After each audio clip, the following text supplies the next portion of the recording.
Jamie Dimon dropping some truth bombs. Yeah, the old Gap band. He dropped a bomb on me. No, Jamie Dimon dropping bombs. Sounding like he wanted to run for president, quite frankly, in this interview that was conducted on Friday. First and foremost here, he delivered a dire warning for the markets, predicting a crisis unless the United States steps up to address our spiraling national debt. He is not wrong. And I quote, "You're going to see a crack in the bond market, okay?" This it was at the Reagan National Economic Forum. It is going to happen.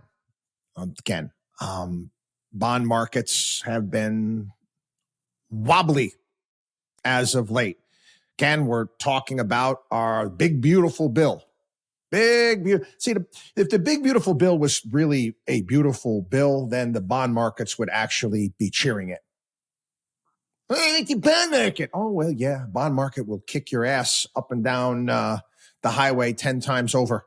Okay, that's the reality. That's our borrowing costs. And when we're borrowing the type of money we have, bond markets don't like it. Our interest rates go up. They can throw the entire big, beautiful bill into the freaking sewer, for crying out loud, as far as your borrowing costs are concerned. Meaning what? Meaning they're going to have to print tons of money, which means inflation is going to go through the roof and you're going to be paying more for stuff and you're going to be poorer.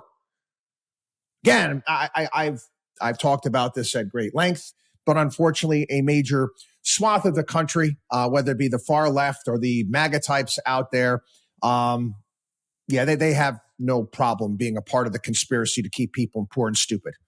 They don't like using their head. Bond markets getting jittered. Last time you saw it happen to sovereign nations, you want to go back to the European debt crisis. And you want to see what certain countries had to do to deal with that, the type of austerity that they had to take on, the type of cuts that people had to take to their government checks and their pensions. Massive. Anyway. Some of the other things that Dimon talked about, and he again talked about, he doesn't, well, in regards to the debt bomb, he doesn't know if the crisis is going to be in 6 months or 6 years, but it's out there. It will happen. Again, it's like watching a slow motion train wreck or knowing what the future holds, being able to actually do something about it and not doing a damn thing. I've written about this before. I had columns in regards to Social Security, Medicare, Medicaid, or national debt. I called it it's like an accelerating detonator. It's like those MacGyver movies where they're messing around with a bomb and they tinker with it. All of a sudden, the clock goes even faster. That is our debt problem at this point in time. He also talked about the United States and being the world reserve currency. And here's the quote: "If we are not the preeminent military and the preeminent economy in 40 years, we will not be the reserve currency." He said, "People tell me we are enormously resilient." I said, "I agree with that. I think this time is different. This time we have to get our act together and do it very quickly." Again, he talked about China as a potential adversary. But he said what really worries him is not China. Just again, echoing the very same sentiments that we've been talking about here on the program. It's our own act.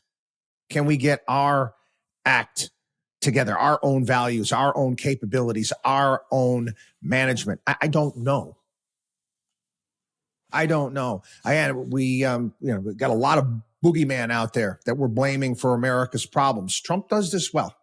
And to blame this one, and this country's been taking advantage of us, and China's been taking advantage of us, and this one, we were getting screwed over by this one, that one. People, certain countries may screw us over at certain trade deals, and certain things need to be dealt with, but we've got our own problems to deal with. Maybe we stop worrying about who's screwing us over, and why don't we just do a better job here in this country? We talked last week about student loan debt. The state of education here in the country, the fact that we left our borders wide open. We can go on and on and on down the list. Things that we need to do, getting rid of burdensome regulations, getting animal spirits back into the economy. Go out and compete. Go out and compete and stop whining. Stop whining. And I'll take you back to when I coach. I remember, being at tournaments, you lose a close game. And again, we'd go down to play in Maryland. And again, it's rivals, Long Island versus Maryland. And to be quite honest with you, we didn't get many calls down there. And the referees would, tick us off. I'd warn the kids ahead of time. I said, you're Maryland guys. You're not going to get many calls. And if we lost a close game, what was our rival down there in Maryland? It was the Baltimore Crabs. And, it's ref's fault. I'm like, no, it's not the ref's fault. It's our fault. Okay, you come down here knowing that you're not going to get the calls. Guess what? Okay, you're going to have to play better. You're going to have to overcome that. That's just the reality. Sometimes things aren't fair. It is what it is. Move on. Again, we're not doing that. We're looking for boogeymen. We're looking for people to point the finger at when we have our own problems. Dimon also mentioned in his interview that, again, I agree with this. The U.S. should absolutely be taxing carried interest. We shouldn't be allowing for state and local tax deductions. Again, here's a guy that benefits from it, right? He lives in New York, but again, it doesn't make any sense. Went off on immigration. What the hell were we doing? They talked about wages here in this country. The bottom 20% of our population's wages haven't gone up in 20 years. Yeah. Why? Inflation. That's it.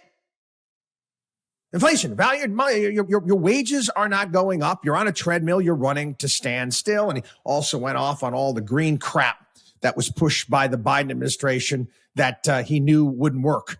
He said, we knew all that green stuff wasn't going to work. Yeah, as I said, you didn't think that. I try to explain this. Again and again and again, but the people on the left, you're morons when it comes to this stuff. If your idea is so great, if your green company is so fantastic, you don't think guys like Jamie Dimon at JPMorgan or the folks over at Goldman Sachs or Morgan Stanley, you don't think their investment bankers would be all over that idea? They wouldn't need a subsidy. They wouldn't need a handout. They'd be like, we'll do it. They're always looking for good deals. That's what they do. Okay? That's what they do. But again, all of these companies were crap. Okay? And they needed government support. They weren't going to work. Well, they didn't work anyway. That's, again, unsustainable. He talked about, how all these stupid companies that the government subsidizes. Meanwhile, at the same time, our schools are horrible. Dimon dropping truth bombs here, there, and everywhere. Question is anybody going to listen? WatchDog on wallstreet.com.